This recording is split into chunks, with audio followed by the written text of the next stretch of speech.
ஈடினிலா இயேசு கிறிஸ்துவ நாமத்தினாலே அனைவரையும் வாழ்த்துகிறேன், வரவேற்கிறேன். கடந்த 9 மாதங்களாக தேவன் நம்மளை கனிமணி போல பாதுகாத்திருக்கிறார். இந்த 10வது மாதமும் நமக்காக தேவன் ஒரு அருமையான ஆசீர்வாதமான வாக்குத்தத்தத்தை சொல்ல இருக்கிறார். இந்த 10வது மாதத்தின் வாக்குத்தத்தம் யோவான் எழுதின சுவிசேஷ புஸ்தகம் 1ஆம் அதிகாரம் 12ஆம் வசனம். அவருடைய நாமத்தின் மேல் விசுவாசம் உள்ளவர்களாய் அவரை ஏற்றுக்கொண்டவர்கள் எத்தனை பேர்களோ அத்தனை பேர்களும் தேவனுடைய பிள்ளைகளாகும்படி அவர்களுக்கு அதிகாரம் கொடுத்தார். அருமையான இந்த மாதத்திலும் நமக்கு தேவன் கொடுக்கிற வாக்குத்தத்தம் அவருடைய பிள்ளைகள் ஆகும்படி அதிகாரத்தை நமக்கு கொடுக்கிறவராய் இருக்கிறார். பாருங்க, தேவன் இந்த மாதத்தில் நமக்கு அவருடைய பிள்ளைகள் என்ற ஒரு அதிகாரத்தை நமக்கு கொடுத்திருக்கிறார். அப்ப அந்த அதிகாரத்தை நாம் பெற்றுக்கொள்ள வேண்டும் என்றால் ஒரு நிபந்தனைகளை தேவன் நமக்கு கொடுத்திருக்கிறார். முதலாவது நிபந்தனை விசுவாசம், இரண்டாவது நிபந்தனை ஏற்றுக்கொள்ளுதல். விசுவாசம் என்று சொல்லி நாம் பார்க்கும்போது அளவு கடங்காத நம்பிக்கை, சந்தேகமே இல்லாத அளவு கடங்காத நம்பிக்கை உள்ளவர்களாக இருக்க வேண்டும் என்று நாம் வாசிக்கிறோம். அப்ப அந்த அளவு கடங்காத நம்பிக்கை நமக்குள்ள இயேசு கிறிஸ்துவின் பெயரில் இருக்க வேண்டும் என்பது அவசியம்.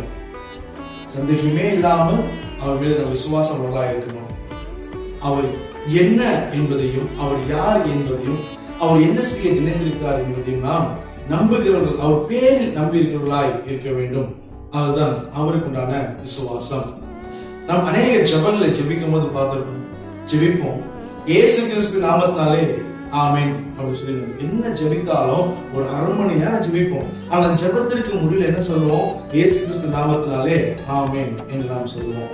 அப்ப அந்த இயேசு கிறிஸ்து நாமம், அவர் பேரில் நம்ம விசுவாசம் இருக்கிறதுனாலதான் அவர் பேரில் நாம் என்ன பண்றோம்? ஜெபித்து முடிக்கிறோம்.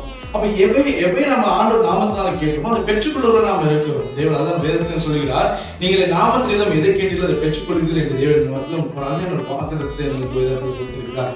அதுபடிதான் நாம் அவருடைய பெயரில் விசுவாசம் உள்ளவர்களாய் இருக்கிறோம். தேவனுடைய நாமத்தில் விசுவாசம் உள்ளவர்களாய் இருக்க வேண்டும். இரண்டாவதாக ஏற்றுக்கொள்ளுதல். ஏற்றுக்கொள்ளுதல் என்பதை குறித்து பார்க்கும்போது இயேசு கிறிஸ்துவை நம் வாழ்க்கையின் ஒளியாகவும் வழியாகவும் நம்மை வழிநடத்துபவராகவும் இரட்சகராகவும் ஆண்டவராகவும் நம் உள்ளத்தில் உரைபவராகவும் ஏற்றுக்கொள்ள வேண்டும்.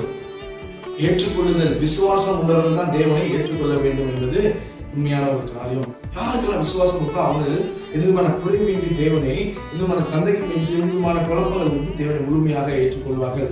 அவரை நம் இரட்சகராகவும் அவர் நம்மை வழிகாட்டுபவராகவும் நம்முடைய வழியாகவே அவர் நாம் ஏற்றுக்கொள்ள வேண்டும். அப்படி விசுவாசம் உள்ளவர்கள் தேவனை ஏற்றுக்கொள்ளும் போது எத்தனை பேர்கள் அவரை ஏற்றுக்கொண்டாலும் அத்தனை பேர்களும் தேவனுடைய பிள்ளைகளாகும்படி அவர் நமக்கு அதிகாரம் கொடுக்கிறார் இருக்கிறார். நாளிலும் நீங்கள் அவரை விசுவாசித்தீங்கனால் அவரை முழுமையாக ஏற்றுக்கொள்ளுங்கள். அவரே நமக்கு வழிகாட்டியா இருக்கிறார். அவரே நம்மை வழிநடத்துபவராக இருக்கிறார். தேவனே நமக்கு ஒளி. இருளான பாதையில் நடந்து கொண்டிருக்கிற போல நமக்கு தெரியும் பார்த்தீங்களா? அப்படி இருளில் இருக்கிறவர்கள் தேவன் சொல்லுகிறார், அவன் நமது ஒளியாய் வாழ்க்கை நம்ம ஏற்றுக்கொண்டதுக்கு அப்புறம் இருளை குறித்து எதுக்கு நாம் பயப்பட வேண்டும்? வாழ்க்கையில் எந்த விதமான இருள்களை நேர்த்தாலும் ஒளியாக உங்கள் வாழ்க்கையில் தேவன் வர இருக்கிறார். அவரை ஏற்றுக்கொள்ளுங்கள், அவர் விசுவாசிங்கள், அவருடைய பிள்ளைகளாகும்படி அதிகாரத்தை பெற்றுக் கொள்ளுங்கள். தேவன் வாக்கு நமக்காக கொடுக்கிற வாக்குத்தத்தம் என்னன்னா அவருடைய பிள்ளைகளாகும்படி அதிகாரத்தை கொடுக்கிறார். அப்ப நம்ம நிச்சயமாக சொல்லலாம், நான் தேவனுடைய பிள்ளை என்று அதிகாரத்தில் நாம் எங்கனாலும் நான் இயேசுவின் பிள்ளை, இயேசு கிறிஸ்துவின் பிள்ளை என்று நாம் அதிகாரத்தில் சொல்ல முடியாத அந்த அதிகாரத்தில் தேவன் நமக்கு கொடுக்கிறார். இந்த நாளிலும் நீங்கள் விசுவாசம் உள்ளவர்களாய் தேவனை ஏற்றுக்கொள்ளுங்கள், அவர் பிள்ளைகள் ஆகும்படி அதிகாரத்தை பெற்றுக் கொள்ளுங்கள். அந்த வாக்குறுதி தேவன் நமக்கு கொடுத்து ஜெபம் செய்வோம்.